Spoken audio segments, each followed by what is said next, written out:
আসসালামু আলাইকুম ভিউয়ার্স, আপনারা সবাই কেমন আছেন? আশা করি সবাই ভালো আছেন। আমরা তো আল্লাহর রহমতে ভালো আছি। Happy new year 2021।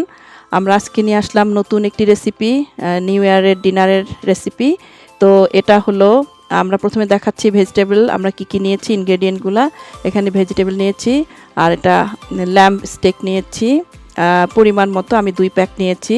আর এখানে ভেজিটেবল ক্যারট আর পটেটো, সাদা পটেটো, আমি সবসময় ভেজিটেবলের জন্য সাদা পটেটো ইউজ করি। আর এটা হলো সারলয়েন বিফ স্টেকের জন্য আমি বোনলেস বিফ নিয়েছি। এখানে ব্রাউন মাশরুম নিয়েছি, ছোট ছোট হোল মাশরুম। স্পাইসের মধ্যে নিয়েছি অরিগানো লিভস, বেশ কয়েকটি কোষ রসুন নিয়েছি কুচি কুচি করে কেটে। রোজমেরি লিভসগুলি ভালো করে ধুয়ে পরিষ্কার করে নিয়েছি। এখানে আছে পিঙ্ক সল্ট, যেটা আমি সবসময় ইউজ করি, আর এক্সট্রা ভার্জিন অলিভ অয়েল। আর বালসামিক ভিনেগার আমার বাসায় ছিল না, সেই জন্য এটা অ্যাপেল সিডার ভিনেগারটা বালসামিক ভিনেগার বানানোর জন্য আমরা ইউজ করেছি। এখানে আছে থাইম পাউডার, আর আছে আনসল্টেড বাটার। এই হলো মোটামুটি আমাদের ইনগ্রেডিয়েন্ট। আমি আজকে তৈরি করব herb roasted veggies, garlic butter mushrooms, cremini mushroom যেটা, ল্যাম্ব স্টেক বাইটস, আর কোকোনাট ক্রিম পাই। স্টেক বাইটসটাকে সারলয়েন স্টেক বাইটসও বলে, এটা বিফের। এখানে আমি ভেজিটেবলগুলো মশলা মাখিয়ে বেক করার জন্য রেডি করেছি। বালসামিক ভিনেগার বানানোর জন্য আমি 1 টেবিল স্পুন ব্রাউন সুগার আর 1 table spoon Apple cider vinegar দিয়ে ভালো করে মিক্স করে আমি বালসামিক ভিনেগারটা বানিয়ে নেব। এই পর্যায়ে এসে আমার বালসামিক ভিনেগার বানানো হয়ে গেছে। এখন আমি একটি বোলের মধ্যে 2 টেবিল স্পুন বাটার নিয়েছি, আর 1 টিস্পুনের মতো কুচি করে কাটা রসুন নিয়েছি। আসলে বাটারটা মেল্ট করে নেওয়া উচিত ছিল, কিন্তু আমরা প্রথমে মনে করতে পারিনি, পরে অবশ্য মেল্ট করে নিয়েছি মশলা মাখানোর পরে।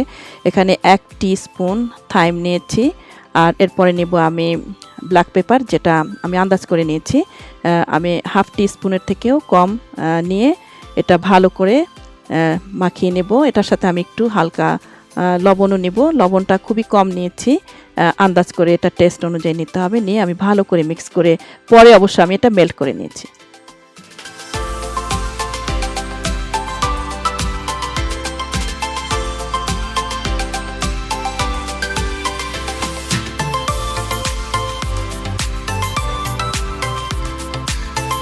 তো ভিউয়ার্স, এই মিশ্রণটি আমি রেডি করেছি আমার মাশরুমে দেওয়ার জন্য। এখন আমি প্রথমে একটি বেকিং ট্রের উপরে আস্ত মাশরুমগুলো বিছিয়ে নিয়েছি। এর উপরে আমি এই মিশ্রণটি ছড়িয়ে ভালো করে মাখিয়ে আমি ওভেনে বেক করে নিব।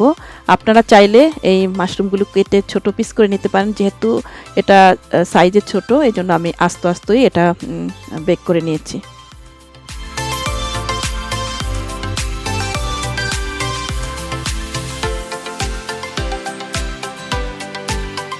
ভিউয়ার্স, এই পর্যায়ে এসে আমার মাশরুম রেডি। আমি এটা মাশরুমগুলি 375-এ 20 মিনিটস মানে 20 মিনিট আমি বেক করে নেব। এরপরে আমি চলে যাচ্ছি সেই সারলয়েন বিফ স্টেক বাইটসের কাছে। আমি আস্ত যে বোনলেস বিফটা এনেছি, ওটাকে আমি এখন কিউব করে পিস করে নেব।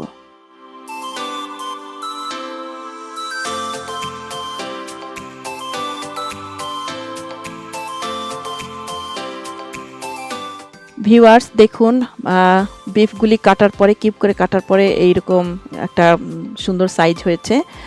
তো এই পর্যায়ে এসে আমি ল্যাম্ব স্টেকগুলো, যেগুলি আমি দোকান থেকে অলরেডি মশলা মাখানো কিনে এনেছিলাম, এগুলি হালাল এবং ম্যারিনেট করা ছিল স্টেক মশলা দিয়ে, ওটা এনে আমি সুন্দর করে বেকিং শিটের মধ্যে সাজিয়ে উপর থেকে আমি কিছু ক্রাশ চিলি, যেটা ভাঙা মরিচের গুঁড়া, ওটা আমি দিয়ে দিচ্ছি। কারণ ওরা যে মশলা মাখায় সেগুলিতে, দোকানের মশলাগুলি সব খুব লাইট স্পাইস থাকে, ঝাল থাকে না। আমি আমাদের টেস্ট আনার জন্য আমি আমাদের স্টাইলে কিছু মশলা অ্যাড করেছি। এদিকে আমি সেই কিউব করে রাখা বিফগুলোর উপরে একটু লবণ, আন্দাজ করে লবণ দিয়েছি, আপনারা যে যার মতো টেস্ট মতো মিলিয়ে নেবেন। আর ব্ল্যাক পেপার, এই দুইটা দিয়ে ভালো করে হাত দিয়ে মাখিয়ে নিয়েছি।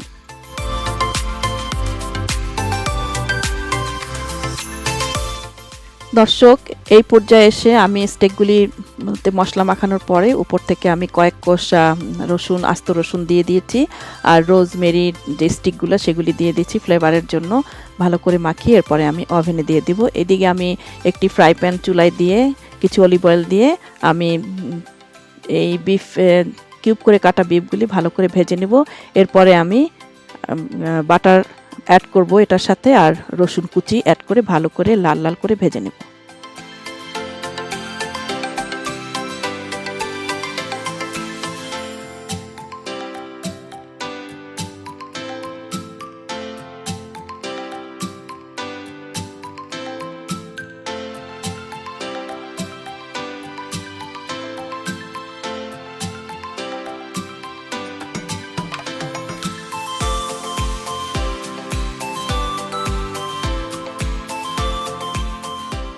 ভিউয়ার্স, দেখতে পাচ্ছেন আমার বিফগুলি ভাজার পরে অনেক অয়েল বের হয়েছে বিফ থেকে, আর কালারটাও হয়েছে কত সুন্দর দেখুন। এগুলি ভাজার পরে আমি একটি সার্ভিং ডিশের মধ্যে ঢেলে নিয়েছি। আর এই পর্যায়ে এসে আমার মাশরুমগুলি হয়ে গেছে, দেখুন কত সুন্দর কালার হয়েছে।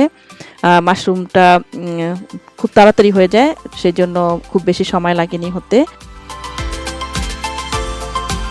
এই পর্যায়ে এসে আমি ল্যাম্ব স্টেকগুলি ওভেনে দিয়ে দিচ্ছি। মোট 30 মিনিট লাগবে 400 টেম্পারেচারে। 15 মিনিট পরে আমি বের করে এটা উল্টিয়ে আবারও 15 মিনিট করে দিব। মোট 30 মিনিটসে আমার ল্যাম্ব স্টেকগুলি হয়ে যাবে।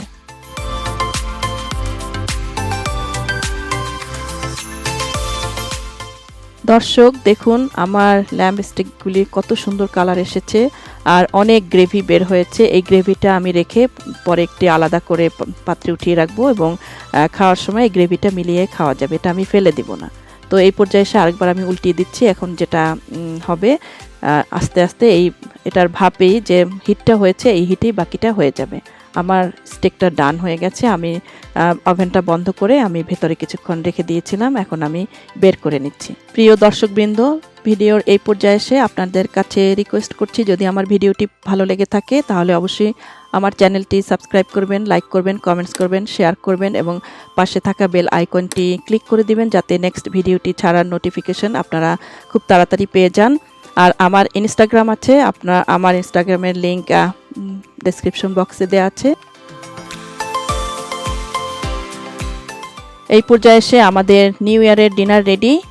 আমাদের নিউ ইয়ার ডিনারের জন্য প্রথমে আমি দেখাচ্ছি এটা ল্যাম্ব স্টেক, আর হলো এখানে ল্যাম্ব স্টেকের যে গ্রেভিটা সেটা, আর এই যে বানগুলি এগুলি আমরা কিনে নিয়ে এসেছি। এখানে ভেজিটেবল আছে, এটার লিঙ্কটাও আমার ডেসক্রিপশন বক্সে দেওয়া আছে, আপনারা চাইলে ওখান থেকে ভিজিট করে আসতে পারেন। আসলে ল্যাম্ব চপটা অনেক মজা হয়েছিল। সব রান্নাগুলি আমার মেয়েরা করেছে, আমাকে একটু কাছে যেতে দেয়নি, আমি জাস্ট দূর থেকে দেখেছিলাম ওরা কিভাবে রান্না করে। এত সুন্দর করে গুছিয়ে অর্গানাইজ করে রান্না করেছে, আমি খুবই ইমপ্রেসড হয়ে গিয়েছিলাম। এখানে আছে সেই বিফ সারলয়েন বিফ স্টেক বাইটসটা, দেখুন কালারটা কত সুন্দর হয়েছে। উপরে আমরা একটু ধনিয়া পাতা দিয়ে দিয়েছিলাম। আর এখানে আছে সেই বেক করা মাশরুম, আর এটা আমরা কোকোনাট পাই এটা কিনে নিয়ে এসেছিলাম, এটা অনেক মজা হয়েছিল। আর আছে এখানে সব রান্নাগুলি আমার মেয়েরা করেছে, এবং ভেজিটেবল সহ সব রান্নাগুলি তারা করেছে। তো এখন আমাদের রেডি টু খাওয়া। আমি ভিডিওর এই পর্যায়ে এসে বিদায় নিচ্ছি আপনাদের কাছ থেকে। নিশ্চয়ই আপনাদের ভালো লাগবে, আর নেক্সট ভিডিওতে আপনাদের সাথে আবার দেখা হবে। সেই পর্যন্ত আপনারা সবাই ভালো থাকবেন, সুস্থ থাকবেন, এবং আমার চ্যানেলের সাথে থাকবেন। আমাদের জন্য দোয়া করবেন। আল্লাহ হাফেজ। আসসালামু আলাইকুম ওয়া রাহমাতুল্লাহি ওয়া বারাকাতুহু।